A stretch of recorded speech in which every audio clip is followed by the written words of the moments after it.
Periodic table and electronic കൺഫിഗറേഷൻ്റെ മറ്റൊരു ക്ലാസ്സിലേക്ക് എല്ലാവർക്കും സ്വാഗതം. അപ്പോൾ കഴിഞ്ഞ ക്ലാസ്സുകളിൽ നമ്മൾ ഒരു പീരിയോഡിക് ടേബിളിൻ്റെ ബേസിക് സ്ട്രക്ചർ എന്താണെന്ന് ഡിസ്കസ് ചെയ്തു. അതായത് ഒരു പീരിയോഡിക് ടേബിൾ അല്ലെങ്കിൽ മോഡേൺ പീരിയോഡിക് ടേബിൾ എന്ന് പറയുമ്പോൾ അവിടെ എലമെൻറ്റ്സ് അറേഞ്ച് ചെയ്തിരിക്കുന്നത് ബ്ലോക്കുകളിലായിട്ടും ആ ബ്ലോക്കുകളിൽ തന്നെ ഗ്രൂപ്പുകളും പീരീഡുകളും ഉണ്ടെന്ന് നമ്മൾ കഴിഞ്ഞ ക്ലാസ്സിൽ എന്ത് ചെയ്തു, ഡിസ്കസ് ചെയ്തു. അതുപോലെ തന്നെ അതിന് മുമ്പത്തെ ക്ലാസ്സിൽ ഒരു ആറ്റത്തിൻ്റെ ആറ്റോമിക് നമ്പർ തരികയാണെങ്കിൽ അത് വെച്ചുകൊണ്ട് അതിൻ്റെ സബ്ഷെൽ ഇലക്ട്രോൺ വിന്യാസം എങ്ങനെ എഴുതാമെന്ന് ഇപ്പോൾ നമുക്ക് ഓരോരുത്തർക്കും അറിയാം.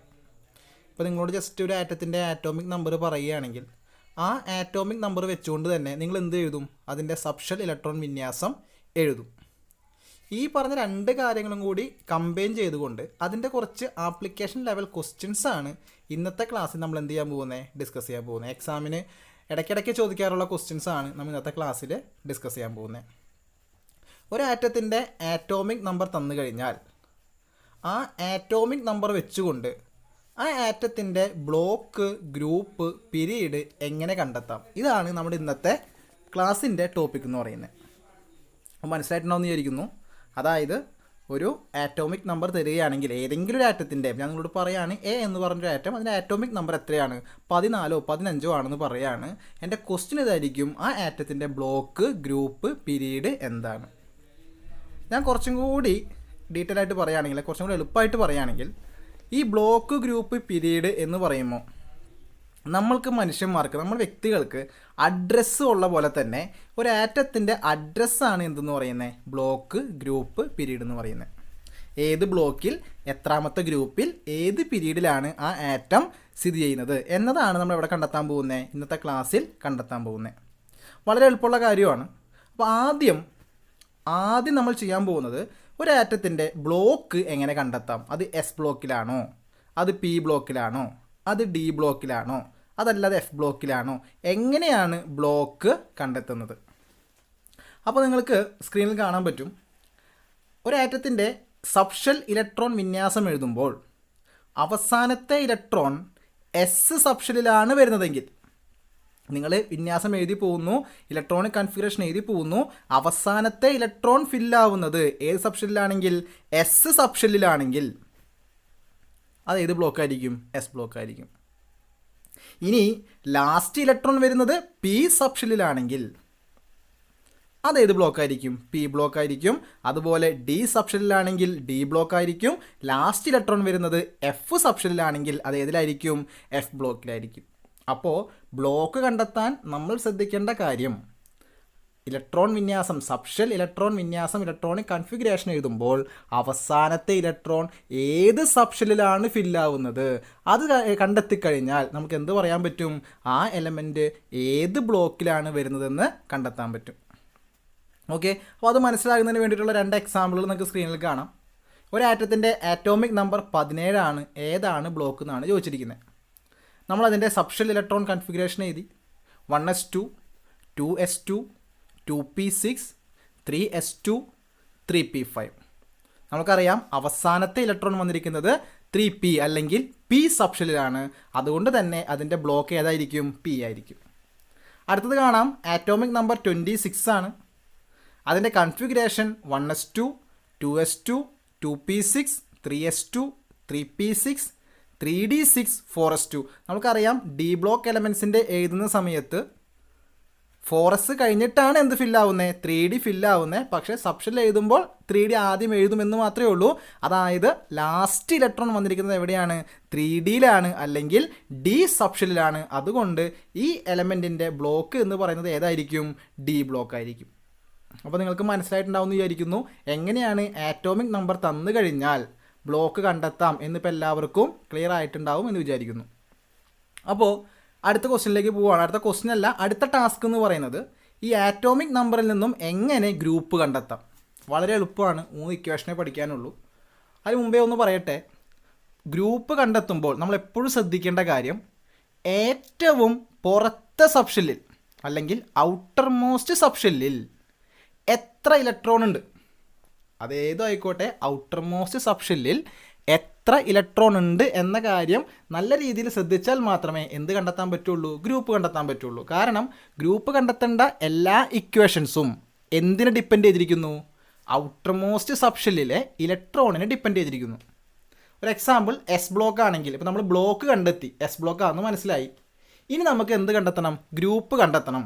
അങ്ങനെയാണെങ്കിൽ എസ് ബ്ലോക്ക് ആണെങ്കിൽ ആ സബ്ഷെൽ ഇലക്ട്രോൺ വിന്യാസത്തിൻ്റെ അവസാനത്തെ സബ്ഷെല്ലിൽ എത്ര ഇലക്ട്രോൺ ഉണ്ടോ അതായിരിക്കും അതിൻ്റെ ഗ്രൂപ്പ് നമ്പർ. എസ് ബ്ലോക്ക് ആണെങ്കിലാണ് ഞാൻ പറയുന്നത്, എസ് ബ്ലോക്ക് ആണെങ്കിൽ അവസാനത്തെ സബ്ഷെല്ലിൽ എത്ര ഇലക്ട്രോൺ ഉണ്ടോ ആ നമ്പർ ഓഫ് ഇലക്ട്രോൺ തന്നെ ആയിരിക്കും എന്ത്, അതിൻ്റെ ഗ്രൂപ്പ് നമ്പർ എന്ന് പറയുന്നത്. ഇവിടെ ബ്ലോക്കിന് ഇമ്പോർട്ടൻസ് ഉണ്ട്. കാരണം ബ്ലോക്ക് മാറുമ്പോൾ എന്ത് മാറുന്നുണ്ട്, ഇക്വേഷൻസ് മാറുന്നുണ്ട്. അപ്പോൾ അടുത്തത് നിങ്ങൾ കണ്ടെത്തിയത് പി ബ്ലോക്ക് ആണെങ്കിൽ, പി ബ്ലോക്ക് ആണെങ്കിൽ അവസാനത്തെ ഇലക്ട്രോണിനെ, അവസാനത്തെ ഷെല്ലിലെ ഇലക്ട്രോണിൻ്റെ കൂടെ എന്ത് കൂട്ടുക, 12 കൂട്ടുകയാണെങ്കിൽ, അവസാനത്തെ സബ് ഷെല്ലിലെ ഇലക്ട്രോണിൻ്റെ കൂടെ എന്ത് കൂട്ടുന്നു, 12 കൂട്ടുകയാണെങ്കിൽ നമുക്ക് എന്ത് കിട്ടും, ഗ്രൂപ്പ് കിട്ടും. ചില സ്കൂളുകളിൽ അത് 10 കൂട്ടുക എന്ന രീതിയിൽ പഠിപ്പിച്ചിട്ടുണ്ടായിരിക്കും. അവിടെ ശ്രദ്ധിക്കുക, അവിടെ ലാസ്റ്റ് നമ്പർ ഓഫ് അല്ലെങ്കിൽ ലാസ്റ്റ് സബ് ഷെല്ലിൽ നിന്നായിരിക്കില്ല, ലാസ്റ്റ് ഷെല്ലിൽ നിന്നായിരിക്കും, അവസാനത്തെ ഷെല്ലിൽ നിന്നായിരിക്കും അത്തരം ഇക്വേഷൻസിൽ ഉണ്ടാവുക. ശ്രദ്ധിക്കണം, നമ്മൾ പഠിക്കുന്നത് എന്താണ്, അവസാനത്തെ സബ് ഷെൽ. മനസ്സിലാവുന്നില്ലേ, അവസാനത്തെ സബ് ഷെൽ ഏതാണോ, അവസാനത്തെ സബ് ഷെൽ ഏറ്റവും അവസാനം വന്ന ഏതാ, 3P ആണോ അല്ലെങ്കിൽ 2P ആണോ, അതിൻ്റെ കൂടെ എന്ത് കൂട്ടുന്നു, 12 കൂട്ടുകയാണെങ്കിൽ നമുക്ക് എന്ത് കിട്ടും, ഗ്രൂപ്പ് കിട്ടും. കുറച്ചും കൂടി ക്ലിയർ ആവാൻ നമ്മൾ എക്സാമ്പിൾസ് ചെയ്യുമ്പോൾ കുറച്ചും കൂടി ക്ലിയർ ആയിക്കോളും. ഇനി ഡി ബ്ലോക്കാണ് പഠിക്കാനുള്ളത്. ഡി ബ്ലോക്ക് ആണെങ്കിൽ ഏറ്റവും അവസാനം വരുന്ന സബ്ഷെല്ലിൻ്റെ കൂടെ, ഏറ്റവും അവസാനം വരുന്ന സബ്ഷെല്ലിൻ്റെ കൂടെ തൊട്ട് മുമ്പത്തെ എന്തും കൂടി കൂട്ടുക, ഇലക്ട്രോണിൻ്റെ എണ്ണം കൂടി കൂട്ടുകയാണെങ്കിൽ, തൊട്ട് മുമ്പത്തെ സബ്ഷെല്ലിലെ ഇലക്ട്രോണിൻ്റെ എണ്ണം കൂടി കൂട്ടുകയാണെങ്കിൽ നമുക്ക് എന്ത് കിട്ടും, ഡി ബ്ലോക്കിലെ അല്ലെങ്കിൽ ഡി ബ്ലോക്കാണ് എലമെൻ്റ് എന്നുണ്ടെങ്കിൽ അതിൻ്റെ ഗ്രൂപ്പ് കിട്ടും. അപ്പോൾ ഇതിൽ നിന്ന് മനസ്സിലാക്കേണ്ട ഒരു കാര്യം, ഗ്രൂപ്പ് കാണുന്നതിന് മുമ്പ് എന്ത് കണ്ടിട്ടുണ്ടായിരിക്കണം, നമ്മൾ ബ്ലോക്ക് കണ്ടിട്ടുണ്ടായിരിക്കണം. കാരണം ബ്ലോക്ക് കണ്ടാൽ മാത്രമാണ് ഇത് ഏത് ഇക്വേഷനാണ് ഉപയോഗിക്കേണ്ടത് എന്ന കാര്യം മനസ്സിലാവുള്ളൂ. ഇനി 3 ഇക്വേഷൻ ഉപയോഗിക്കുമ്പോഴും ശ്രദ്ധിക്കേണ്ട ഒരു കാര്യം ഉണ്ടായിരുന്നു. എന്താണ്, 3ലും എന്ത് ഇമ്പോർട്ടൻ്റ് ആണ്, അവസാനത്തെ സബ്ഷെല്ലിലെ ഇലക്ട്രോണിൻ്റെ എണ്ണം ഇമ്പോർട്ടൻസ് ആണ്. അത് എസ് ബ്ലോക്ക് ആണെങ്കിൽ ഡയറക്റ്റ് അത് തന്നെയായിരിക്കും ഗ്രൂപ്പ്, പി ബ്ലോക്ക് ആണെങ്കിൽ അതിൻ്റെ കൂടെ 12 കൂട്ടണം, ഡി ബ്ലോക്ക് ആണെങ്കിൽ അതിൻ്റെ കൂടെ തൊട്ട് മുമ്പത്തെ ഇലക്ട്രോണിൻ്റെ എണ്ണം കൂട്ടണം. ഓക്കെ ആണല്ലോ. ഇനി അടുത്തത് എങ്ങനെയാണ് പിരീഡ് കണ്ടെത്തുക. മൂന്നാമത്തെ ആളാണ് പിരീഡ് അല്ലേ. ഒറ്റ ഇക്വേഷനേ ഉള്ളൂ. നിങ്ങൾ സബ്ഷെൽ ഇലക്ട്രോൺ വിന്യാസം എഴുതുമ്പോൾ 1s2 2s2 2p6 3s2 3p6 എന്നൊക്കെ പറഞ്ഞ് സബ്ഷെൽ ഇലക്ട്രോൺ വിന്യാസം എഴുതുമ്പോൾ അതിൽ വരുന്ന ഏറ്റവും വലിയ കോയിഫിഷ്യൻ്റ് ഏതാണോ, അതായത് ഇപ്പോൾ 1s2 2s2 2p6 3s2 എന്ന് എഴുതിയാൽ അതിൽ വരുന്ന ഏറ്റവും വലിയ സംഖ്യ ഏതാ, 1s2 2s2 2p6 3 ആണ് അല്ലേ, 3p അല്ലെങ്കിൽ 3s. ആ വരുന്ന ഏറ്റവും വലിയ നമ്പർ ഏതാണോ അതായിരിക്കും പീരീഡ് എന്ന് പറയുന്നത്, ഹയസ്റ്റ് കോയിഫിഷ്യൻ്റ് ഓഫ് സബ്ഷെൽ. അപ്പോൾ 1s എന്ന് പറയുമ്പോൾ അവിടുത്തെ കോയിഫിഷ്യൻ്റ് ഏതാ 1, 2s എന്ന് പറയുമ്പോൾ എന്താ കോയിഫിഷ്യൻ്റ് 2. മനസ്സിലായിട്ടുണ്ടോ എന്താ കോയിഫിഷ്യൻ്റ് എന്നല്ലേ, ആ എസിൻ്റെ കൂടെ വരുന്ന ആ സംഖ്യ, ലെഫ്റ്റിൽ എഴുതുന്ന സംഖ്യ, അല്ലെങ്കിൽ പിയുടെ കൂടെ സബ്ഷെല്ലിൻ്റെ കൂടെ ലെഫ്റ്റിൽ എഴുതുന്ന സംഖ്യനെ പറയുന്ന പേരാണെന്ത്, ആ സബ്ഷെല്ലിൻ്റെ കോയിഫിഷ്യൻ്റ് എന്ന് പറയുന്നത്. ഏറ്റവും വലിയ കോയിഫിഷ്യൻ്റ് ഏതാണോ അതായിരിക്കും എന്തായിട്ട് പറയാം, നമ്മൾ പീരീഡായിട്ട് പറയാം. ഒരു കാര്യം കൂടി പറയട്ടെ, നിങ്ങൾ പീരീഡ് കാണുന്ന അത് തന്നെയാണ് ആ ഇക്വേഷൻ, ആ ആൻസർ തന്നെയാണ് നമ്പർ ഓഫ് ഷെല്ലിൻ്റെ ആൻസർ. ഇപ്പോൾ എക്സാം ചില ക്വസ്റ്റ്യനിൽ ചോദിക്കും എത്ര ഷെല്ലുകളുണ്ട്, സിമ്പിൾ ആൻസറാണ്, എത്ര പീരീഡ് ഉണ്ടെന്ന് കണ്ടെത്താം, അത് തന്നെയാണ് എന്ത്, നമ്പർ ഓഫ് ഷെല്ല്. അല്ലെങ്കിൽ നമ്പർ ഓഫ് ഷെല്ല് തന്നെയാണ് എന്ത്, പീരീഡ് എന്ന് പറയുന്നത്. അങ്ങോട്ടും ഇങ്ങോട്ടും മാറേണ്ട, ഷെല്ല് തന്നെയാണ് പീരീഡ്, അല്ലെങ്കിൽ ഷെല്ലിൻ്റെ ആൻസർ തന്നെയാണ് പീരീഡിൻ്റെ ആൻസറും, പീരീഡിൻ്റെ ആൻസർ തന്നെയാണ് നമ്പർ ഓഫ് ഷെല്ലിൻ്റെ ആൻസറായിട്ട് വരുന്നത്. അപ്പോൾ നമുക്ക് 2 ക്വസ്റ്റ്യൻസ് ചെയ്ത് നോക്കാം. അപ്പോൾ ഈ പറഞ്ഞ കാര്യങ്ങളൊക്കെ കുറച്ചും കൂടി ക്ലിയർ ആവും. Find the block group period of the elements with following atomic numbers. അപ്പോൾ ആറ്റോമിക് നമ്പർ പറഞ്ഞിരിക്കുന്നത് എത്രയാണ്, 12 ആണ്. നമുക്കറിയാം ഇതൊക്കെ കണ്ടെത്തണമെങ്കിൽ ആദ്യം എന്ത് എഴുതണം, സബ്ഷെൽ ഇലക്ട്രോണിക് വിന്യാസം എഴുതണം, കൺഫിഗറേഷൻ എഴുതണം. എഴുതി 1s2 2s2 2p6 3s2. അപ്പോൾ അതിൽ ബ്ലോക്ക് അവസാനത്തെ ഇലക്ട്രോൺ ഫില്ലായിരിക്കുന്നത് എസ്സിലായതുകൊണ്ട് ബ്ലോക്ക് എസ് ആണ്. എസ് ബ്ലോക്ക് ആയതുകൊണ്ട് തന്നെ ഗ്രൂപ്പ് കണ്ടെത്താമെന്ന് പറഞ്ഞാൽ ജസ്റ്റ് എന്ത് ചെയ്താൽ മതി, അവസാനത്തെ ഇലക്ട്രോണെ ജസ്റ്റ് എഴുതി വെച്ചാൽ മതി. 3sൽ 2 ഇലക്ട്രോൺ ഉണ്ട്, അപ്പോൾ ഗ്രൂപ്പ് 2 ആണ്. പീരീഡ് എന്ന് പറയുമ്പോൾ അവിടെയുള്ള ഏറ്റവും വലിയ കോയിഫിഷ്യൻ്റ് 1s1 2s2 3sൻ്റെ കൂടെ 3 ഏറ്റവും വലുത് 3 ആണ്. അതുകൊണ്ട് നമുക്ക് എന്ത് എഴുതാം? പീരീഡ് 3 എന്ന് എഴുതാം. നിങ്ങൾ കോയിഫിഷ്യൻ്റ് എന്തെന്ന് മനസ്സിലായിട്ടുണ്ടാവും. ആ സബ്ഷെല്ലിൻ്റെ കൂടെ ലെഫ്റ്റിൽ വരുന്ന സംഖ്യയാണ് എന്ത്? കോയിഫിഷ്യൻ്റ് എന്ന് പറയുന്നത്. അടുത്തത് ആറ്റോമിക് നമ്പർ 16 ആണ്. 16 എന്ന് പറയുമ്പോൾ സബ്ഷെൽ ഇലക്ട്രോണിക് കൺഫിഗറേഷൻ എന്ത് വരും? 1s2 2s2 2p6 3s2 3p4 ആണ്.